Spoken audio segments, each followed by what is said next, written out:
जय हिंद दोस्तों, स्वागत है आपका आपके अपने YouTube channel SRJ just study में। दोस्तों, आज की इस वीडियो में हम 10th क्लास का मैथ चैप्टर 1 की प्रश्नावली 1.1 स्टार्ट करेंगे।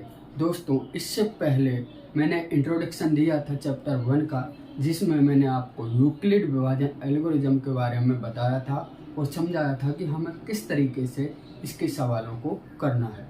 तो आइए दोस्तों, आज हम प्रश्नावली 1.1 का क्वेश्चन नंबर 1 लेते हैं, जिसमें हमें पूछा गया है निम्नलिखित संख्याओं का एचसीएफ ज्ञात करने के लिए यूक्लिड विभाजन एल्गोरिज्म का प्रयोग कीजिए।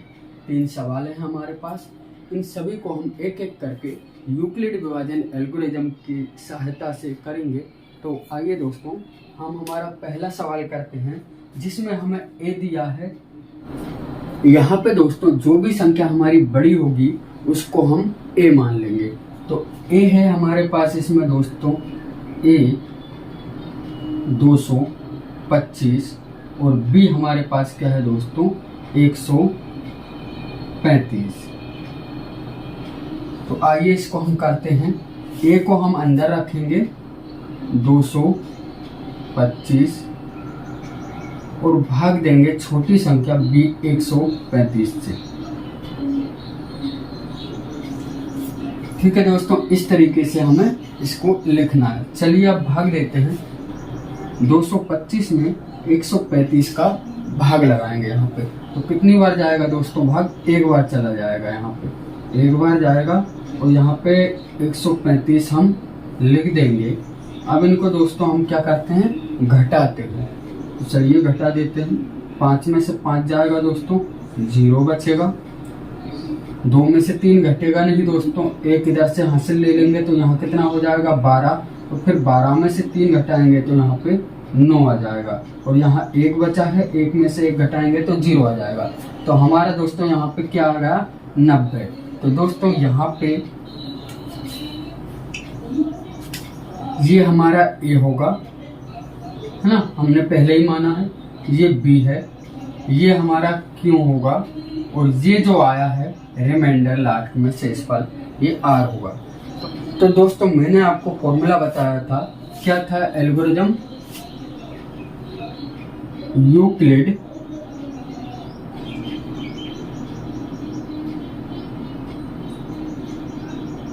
विभाजन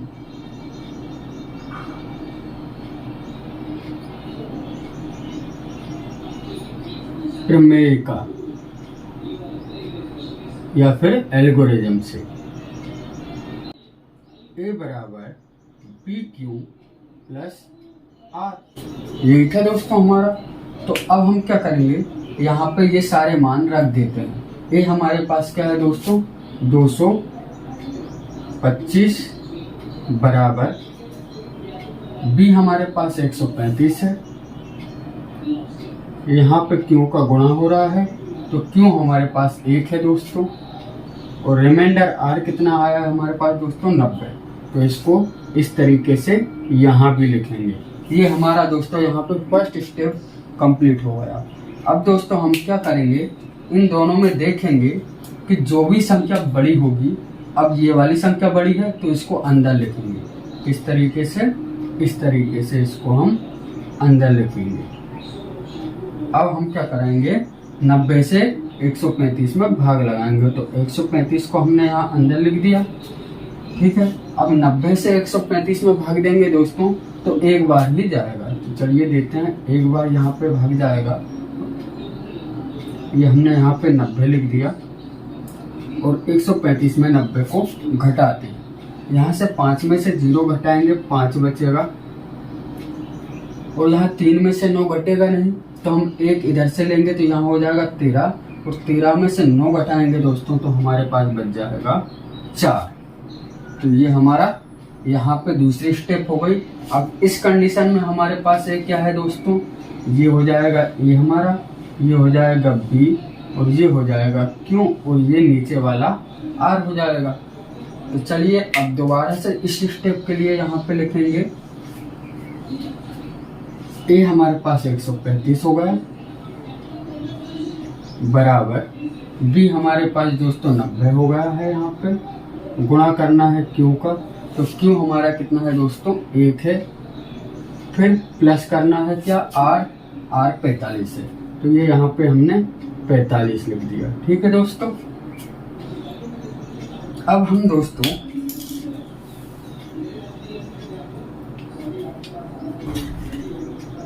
दोस्तों हम क्या करते हैं, अभी हमें तब तक करना है इसको जब तक हमें 0 ना मिल जाए।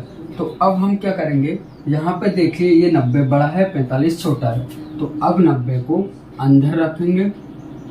ये हमने 90 को अंदर रखा। अब 45 से भाग लगाना है 90 में। ठीक है, तो 45 दूनी 90, 2 बार चला जाएगा, ये चला गया। 90 में से 90 घटाएंगे दोस्तों तो 0 0 आ जाएगा। तो दोस्तों यहाँ पे हमारा क्या 0 आ चुका है।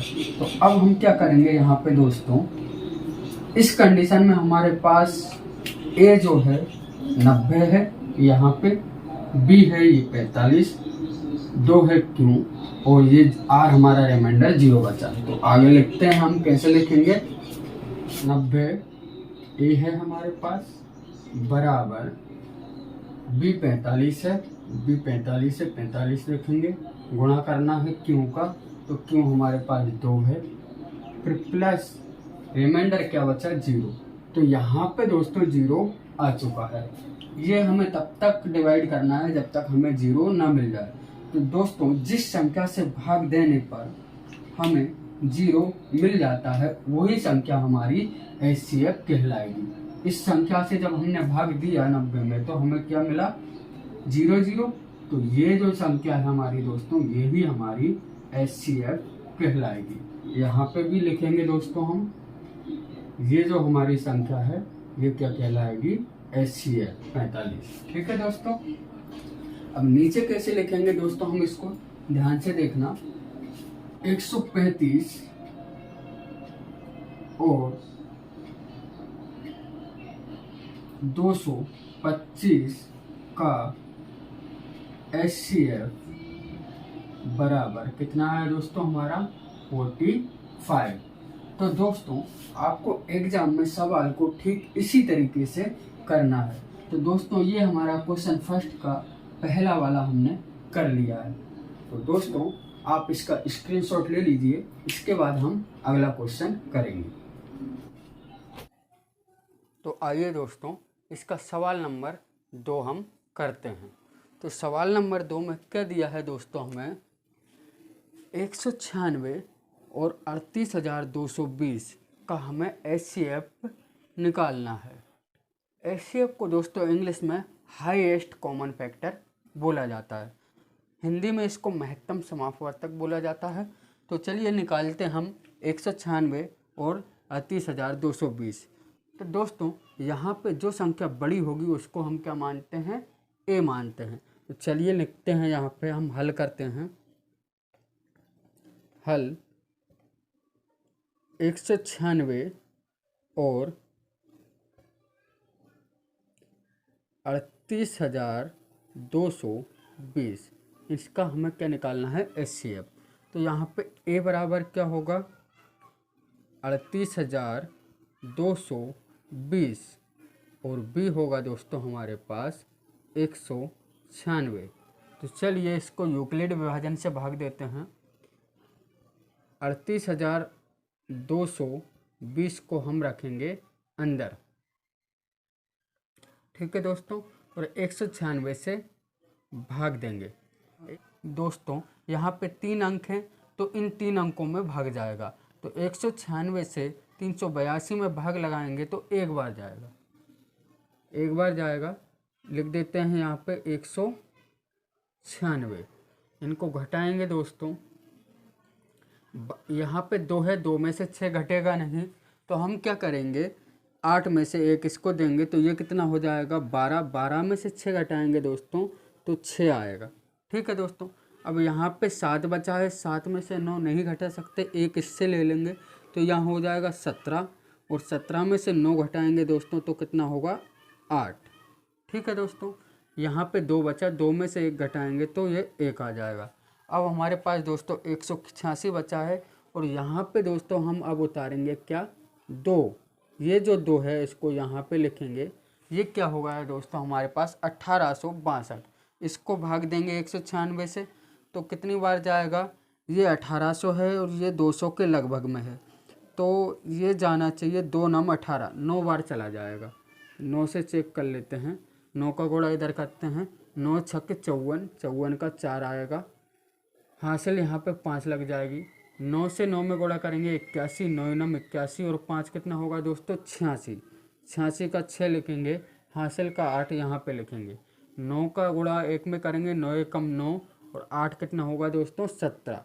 तो ये क्या आ गया हमारे पास दोस्तों 1764। ये यहाँ पे हासिल हटा देते हैं, 1764 हमारे पास आ चुका है। अब इसको हम क्या करते हैं, माइनस करेंगे। ये हमने माइनस किया, अब 2 में से 4 घटेगा नहीं तो यहाँ से हासिल ले लेते हैं, 12 में से 4 जाएगा तो 8 बच जाएगा दोस्तों हमारे पास। यहाँ पे 5 बचा है, एक इधर से लेंगे 15, 15 में से 6 घटाएंगे दोस्तों तो 9 बचेगा हमारे पास। अब यहाँ पे 7 में से 7 जाएगा 0 और 1 में से 1 घटाएंगे तो 0। अब हमारे पास 98 बचा दोस्तों, लेकिन अभी भी हमारे पास यहाँ 0 है तो इस 0 को उठा के यहाँ लिख देंगे। ये कितना हो जाएगा 980। अब फिर से हम भाग देंगे दोस्तों 196 से 980 में, तो लगभग दोस्तों 200 ये है ना, 980 ये लगभग 5 बार जाना चाहिए। चलो 5 से चेक करते हैं, 5 छक्के 30, 5 का गुणा 6 में कर देते हैं, 5 छक्के 30 का 0, हासिल 3 आ जाएगी, ठीक है। फिर 5 का 9 में 5 9 में 45 और 3 48 का 8 आ जाएगा, फिर हासिल बचेगी 4 और फिर 5 का गुणा 1 में करेंगे, 5 एकम 5 और 4 9। ये कितना आ गया दोस्तों हमारे पास 980। 980 आ गया है दोस्तों, हासिल मिटा दे रहा हूँ। तो 0 में से 0 0, 8 में से 8 घटाया 0, तो नीचे दोस्तों हमें क्या मिल चुका है 0। तो ये हमें तब तक ही करना है जब तक हमें 0 ना मिल जाए। तो फॉर्मूला, एल्गोरिज्म का फॉर्मूला क्या है हमारे पास दोस्तों, पिछले क्वेश्चन में बताया था, A बराबर PQ प्लस R। दोस्तों इस सूत्र के बारे में मैं आपको पिछले लेक्चर में चैप्टर नंबर 1 का मैंने इंट्रोडक्शन लिया है, वीडियो डली हुई यूट्यूब पे, आप उसमें जाके देख सकते हैं ये फॉर्मूला कहाँ से आया है, ठीक है दोस्तों। इस फॉर्मूले में रखते हैं हम, क्या आएगा, ए हमारे पास क्या है दोस्तों, ये है 38,220, बी ये है, क्यू क्या है हमारे पास ये है, और आर हमारे पास 0 है ना। आर में ठीक से लिख दूँ, कन्फ्यूज होंगे आप, आर ये है हमारे पास। तो लिखेंगे ए बराबर हमारे पास क्या है 38,220, 38,220 ये हो गया हमारे पास दोस्तों।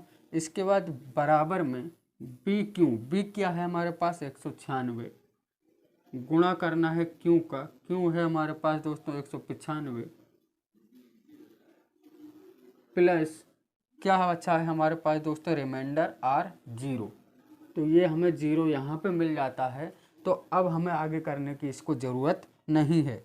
तो हमारा HCF क्या हो जाएगा दोस्तों, ये जो हमारी संख्या है जिस पे हमें 0 मिल रहा है, 196 से हमने भाग दिया तो हमें 0 मिल गया, मतलब 196 से 38,220 पूरी तरीके से भाग चला गया। तो ये जो है दोस्तों हमारा HCF हाईएस्ट कॉमन फैक्टर हो जाएगा। यहाँ पे भी हम घेरा बनाएंगे दिखाने के लिए, ये जो है दोस्तों हमारा 196 ये HCF होगा। नीचे लिख देते हैं हम दोस्तों अब 196 और 38,220, 196 और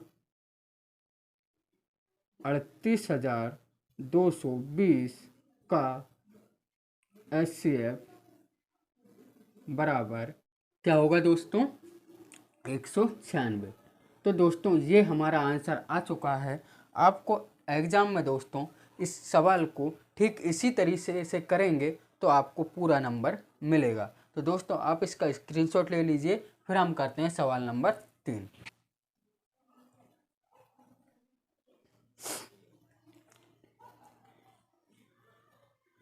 आइए दोस्तों अब हम करते हैं हमारा सवाल नंबर 3, जिसमें दिया है 867 और 225 का HCF निकालिए। तो चलिए दोस्तों हम इनका एचसीएफ निकालते हैं। यहाँ पे पहले लिखेंगे 867 और 255 हल करते हैं। ठीक है दोस्तों, हल क्या होगा, अब यहाँ पे जो बड़ी संख्या होगी उसको हम क्या मानेंगे, ए मानेंगे। तो 867 बड़ा है तो ए बराबर क्या हो जाएगा दोस्तों, 867 867 और बी बराबर हमारे पास होगा दोस्तों 255। अब क्या करते हैं हम, बड़े में छोटे से भाग लगाएंगे। तो चलिए 867 बड़ा है, इसको ऐसे लिखेंगे और भाग लगाना है हमें किससे दोस्तों, 255 से। 255 से दोस्तों भाग लगाएं इसमें 867 में, तो लगभग 3 बार जाना चाहिए। चलिए चेक करते हैं। 5 से 15, 15 का 5 आएगा दोस्तों, हासिल 1 आ जाएगी। 3 5 से 15 और 1 16 का 6 होगा दोस्तों, और हासिल यहाँ पे फिर 1 आएगी। फिर 3 से इसमें गुणा करेंगे, 3 दूनी 6 और 1 7, तो ये दोस्तों हमारा 765 आया है। चलिए अब इनको घटा देते हैं ज़रा। 7 में से दोस्तों 5 घटाएंगे तो कितना आएगा हमारे पास, 2। 6 में से 6 घटाएंगे 0 मिल जाएगा। 8 में से 7 घटाएंगे 1 बच जाएगा। ठीक है दोस्तों, अब हम क्या करते हैं, बड़ी संख्या ये है, इसको अंदर ले, पहले क्या करें दोस्तों, वहाँ पे लिख लेते हैं इसको कि समझ में आ जाएगा। तो ये ए है हमारे पास, ये बी है, ये क्यू है और ये आर है। तो लिखते हैं यहाँ पे, कैसे लिखेंगे, 867 ए हो जाएगा, इस फॉर्मूले में रखते हैं, बराबर बी क्या है 255, गुणा करना है क्यू का, क्यू क्या है हमारे पास 3, प्लस आर कितना है हमारे पास 102। दोस्तों हर एक स्टेप करते जाएंगे और यहाँ पे इस फॉर्मूले में हम इसका मान रखते जाएंगे। अब अगली स्टेप करते हैं, 255 को अंदर ले जाएंगे, यहाँ पे 255 और 102 से भाग देंगे। ठीक है दोस्तों, 102 से 255 में भाग देंगे दोस्तों तो लगभग 2 बार जाएगा।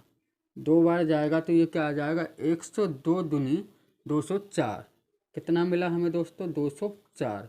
इसको घटाएंगे, 5 में से 4 घटाएंगे दोस्तों 1, और 5 में से 0 घटाएंगे दोस्तों तो 5 आ जाएगा। ठीक है, 2 में से 2 घटाएंगे तो 0। अब हमें क्या मिला रिमाइंडर दोस्तों, हमें 51।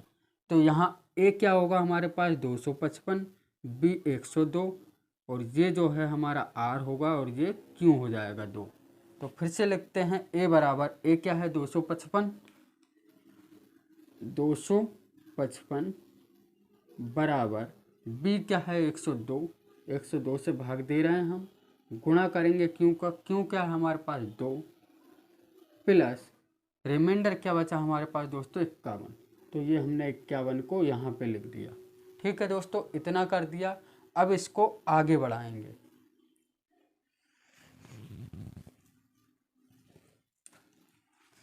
आगे करते हैं दोस्तों। अब इन दोनों में देखेंगे तो ये बड़ा है, तो इसको हम क्या करेंगे, अंदर ले जाएंगे। चलिए अंदर ले जाते हैं, 102। अब 102 में हमें भाग देना है 51 से, तो 51 से दोस्तों 102 में भाग लगाएंगे तो 51 दूनी होता है 102, मतलब 2 बार में पूरी तरीके से चला जाएगा।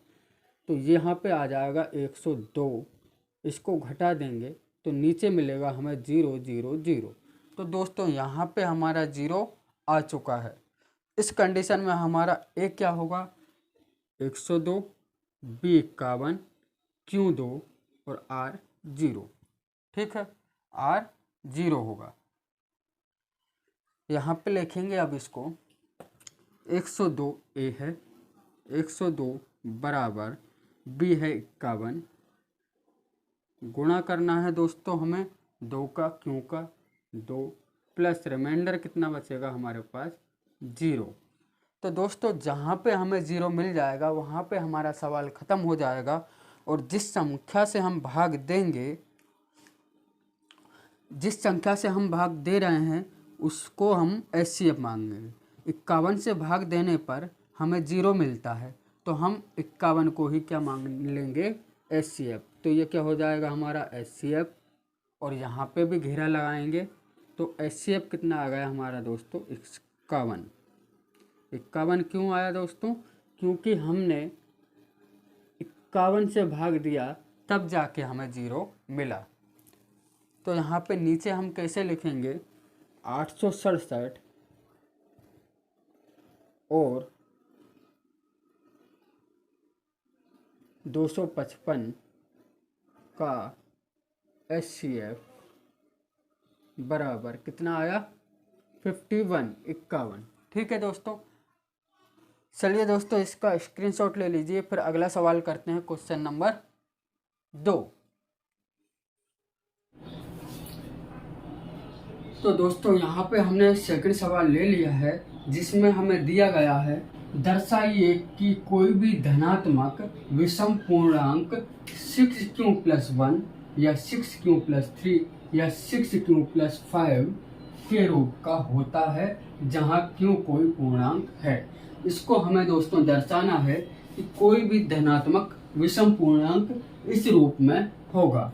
ठीक है दोस्तों, तो दोस्तों पिछले वीडियो में मैंने आपको बताया था कि पूर्णांक क्या होते हैं, प्राकृतिक संख्याएं और परिमेय संख्याएं, अपरिमेय संख्याएं, तो उन सभी के बारे में बताया था। दोस्तों यदि आपने पिछला वीडियो नहीं देखा है, इसका चैप्टर 1 का इंट्रोडक्शन, तो वो वीडियो आप जरूर देखें, उसके बाद आपको ये आसानी से समझ में आएंगे। तो यहाँ पे दोस्तों पूर्णांक की बात करें तो पूर्णांक होते हैं हमारे 0 से लेके प्लस में 1 2 3 4 से लेके अनंत तक की संख्या। इसके बाद 0 से नीचे -1 -2 -3 ऐसे करके अनंत तक चले जाओ। इन सभी संख्याओं को हम बोलेंगे पूर्णांक। लेकिन यहाँ पे बात हो रही है कोई भी धनात्मक विषम पूर्णांक। अब तो धनात्मक संख्या की बात हो गई, तो 0 से आगे हमें 1 2 3 की बात हो रही है क्वेश्चन के अनुसार। इसके बाद वो बोल रहा है विषम पूर्णांक। विषम मतलब सम संख्या वो होती हैं जो 2 से डिवाइड हो जाए, 2 4 6 8 10। इसके अलावा विषम की बात करें तो 1 3 5 7 ये सभी संख्याएं क्या होंगी, विषम। तो यहाँ पे विषम संख्याओं की बात हो रही है यहाँ पे। और ये जो क्यों है, ये पूर्णांक है, ये कुछ भी हो सकता है, 1 2 3 या माइनस में कुछ भी, है ना। तो चलिए इसको हल करते हैं। सबसे पहले यहाँ पे लिखते हैं हम यूक्लिड विभाजन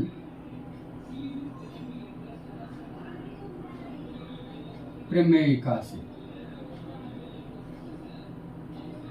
से क्या होता है दोस्तों, a बराबर BQ प्लस R।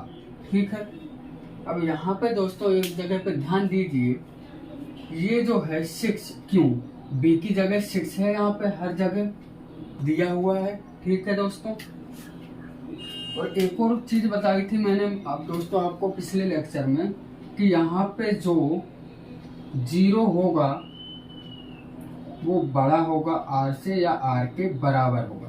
ठीक है दोस्तों, और दूसरा B बड़ा होगा R से।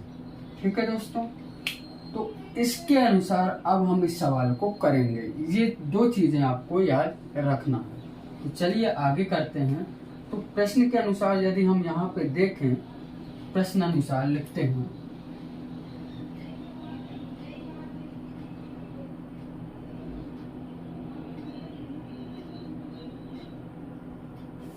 b बराबर दोस्तों यहाँ पे 6 हो जाएगा। तो b बराबर क्या हो जाएगा दोस्तों, हमारा 6। ठीक है दोस्तों, इसके बाद अगर देखें हम दोस्तों, b बराबर 6 हो गया। अब यहाँ पे देखिए जो r है वो या तो 0 के बराबर होगा या फिर b से छोटा होगा। तो r के मान b से छोटे होंगे, तो यहाँ पे r बराबर क्या होगा, या तो 0 1 2 3 4 5। यहाँ पे दोस्तों r के 5 मान निकल के आएंगे। कैसे, जो r है वो b से छोटा होना चाहिए, b से छोटा है 5 तक गया है, और 0 या 0 के बराबर होना चाहिए। तो हमने 0 से लेके 5 तक इसके 6 मान ले लिए हैं। b दोस्तों 5 से यहाँ पे बड़ा है, क्या है b 6, और r हमने लगभग 5 तक लिया है। चलिए आगे करते हैं। तो अब ये जो फॉर्मूला दिया है एक एक करके r की वैल्यू हम रखते जाएंगे। चलिए रखते हैं। b हमारे पास a बराबर देखते हैं पहली कंडीशन में, फर्स्ट में a बराबर b कितना होगा 6, तो यहाँ पे 6 लिखेंगे, क्यों का क्यों लिख देंगे, प्लस r लेंगे फर्स्ट कंडीशन के लिए 0, तो ये क्या आ गया दोस्तों 6q प्लस 0। ठीक है दोस्तों, ये हमारा पहला है। अब दूसरी बार में r बराबर 1 लेंगे, b तो 6 हर बार में चलेगा, तो दूसरी बार में क्या होगा, सेकेंड बार में a बराबर 6q सेम रहेगा, r की जगह हम क्या लेंगे इस बार 1, तो प्लस 1। ठीक है दोस्तों, अब तीसरी कंडीशन देखते हैं। यहाँ पे पास में लिख देता हूँ इसको, पहली कंडीशन, दूसरी, तीसरी कंडीशन में क्या होगा, a बराबर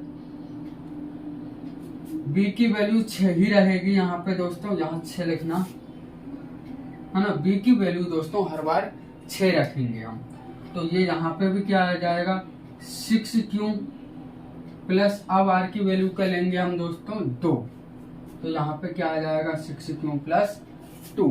ठीक है दोस्तों, अब यहाँ चौथी बार में देखते हैं हम, a बराबर 6q प्लस, अब क्या लेंगे हम 3, ये ले लिया हमने 3। अब अगली बार जाते हैं, पांचवी बार में क्या होगा, a बराबर 6q प्लस 4, अब हमने 4 को ले लिया है। ठीक है, ये यहाँ तक कर दिया हमने। अब बचा है हमारे 5, तो इसको भी लिखेंगे 6 कंडीशन में, a बराबर 6q प्लस 5। तो दोस्तों ये यहाँ पे हमारा इतना करने के बाद अब हमें क्या काम करना है, यहाँ पे ये देखना है कि सम कौन सा है और विषम कौन सा है। अगर यहाँ पे देखें दोस्तों, यहाँ पे हमें विषम पूर्णांक को निकालना है, तो ये चीज यहाँ पे देखेंगे हम दोस्तों, तो यहाँ पे ये एक सम संख्या है, ये भी सम संख्या होगी 2, और ये भी सम संख्या होगी, तो यहाँ पे लिखेंगे हम सम संख्याएं, सम संख्याएं।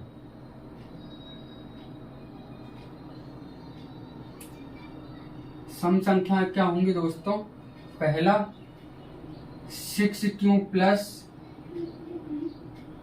0, फिर 6q प्लस 2, फिर 6q प्लस 4। ये सभी संख्याएं क्या हो जाएंगी दोस्तों, सम संख्याएं। ओके, अब हम छांटेंगे विषम संख्या।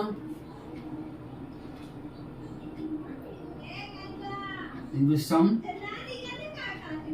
संख्याएं वो क्या होंगी दोस्तों हमारे पास, अब ये जो बची है ये हमारी क्या हो जाएंगी विषम संख्या। तो लिखेंगे 6q plus 1, 6q plus 3, 6q plus 5। ये सारी संख्याएं क्या है दोस्तों हमारे पास विषम है। और हमें क्या सिद्ध करना था, दर्शाइए कोई भी धनात्मक विषम पूर्णांक 6q plus 1, 6q plus 3, 6q plus 5 के रूप का होता है।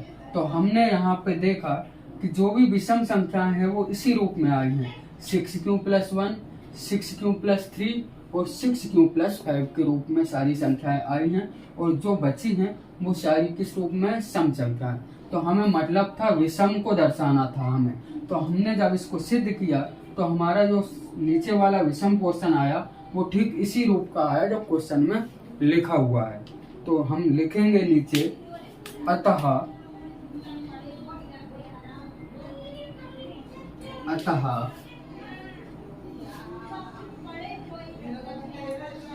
कोई भी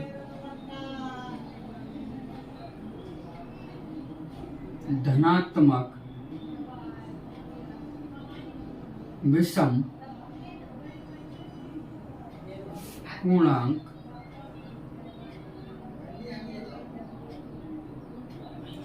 6q+1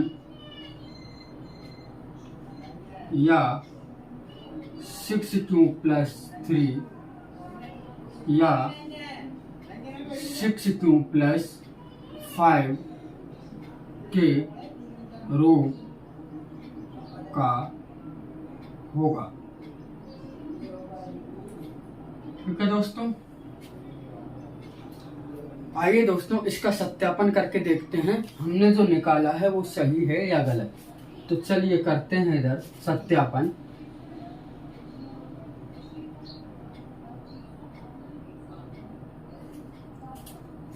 यहाँ पे दोस्तों मान लो एक कोई भी विषम पूर्णांक हम लेते हैं। विषम पूर्णांक वो होगा जो 2 से डिवाइड नहीं होगा। तो हमने ले लिया एक संख्या 13, हमने ले लिया 13। ठीक है दोस्तों, अब हम 13 को तोड़ते हैं। तो यहाँ पे 13 को हम ऐसे लिख सकते हैं 6 गुणा 2 + 1 लिख सकते हैं ना। 6 दूनी 12 और 1 कितना हो जाएगा 13। अगर हम इस 2 को माना 2 कोई पूर्णांक है, पूर्णांक क्यों है। ठीक है दोस्तों, तो यहाँ पे देखिए दोस्तों, जहाँ क्यों कोई पूर्णांक है। अब जो क्यों है वो पूर्णांक कुछ भी हो सकता है, 0 से लेके अनंत तक कोई भी संख्या हो सकती है, वो माइनस या प्लस की। तो इसको हम मान ले क्यों, इसको हम क्या मान लें क्यों। इसको मैं लिख दूं क्यों, तो ये क्या हो जाएगा बराबर 6q+1, यही होगा दोस्तों। ठीक है, अब 13 के बाद अगली विषम संख्या क्या होगी 14, 14 सम है। 14 के बाद 15, 15 का होगी विषम। तो 13 के बाद 15 लेंगे, 15 को करके देखते हैं। तो 15 को तोड़ेंगे तो 6 गुणा 2 + 1, सॉरी 6 दूनी 12 और 3 कितना होगा 15। ठीक है दोस्तों, अब इसको देखिए, इसको लेके 2 को क्यों मान लेते हैं। तो 6q+3 पहला इस रूप में आया, 6q+1 के फिर दूसरा वाला 6q+3। अब 15 के बाद अगली विषम संख्या क्या होगी 16 तो होगी नहीं, 17 होगी। चलो 17 को तोड़ते हैं। 17 बराबर 6 गुणे 2 + 5, यही होगा 6 दूनी 12 और 5 17। 2 को क्या मान लेते हैं क्यों, तो 6q+5। तो देखिए दोस्तों, यहाँ पे कोई भी विषम पूर्णांक आप ले रहे हो तो वो किस रूप में आ रहा है 6q+1, 6q+3, 6q+5, इसी रूप का आया। चलिए एक और ले लेते हैं। 17 के बाद 18, 19 को लेते हैं। 19 को लोगे तो 6 गुणा 3 कितना हो जाएगा 18 + 1। तो यहाँ पे 3 को क्यों मान लो, तो क्या हो जाएगा 6q+1। फिर से घूम के ये 6q+1 पे पहुंच गया। इसके बाद 19 के बाद 20, 21 लोगे तो 6q+3 आएगा। इसके बाद 23 लोगे तो 6q+5 आएगा। तो कोई भी विषम पूर्णांक या तो होगा 6q+1 के रूप का, या 6q+3, या फिर 6q+5 के रूप का। तो दोस्तों ये हमने सिद्ध कर दिया है। तो आप इसका स्क्रीनशॉट ले लीजिए दोस्तों।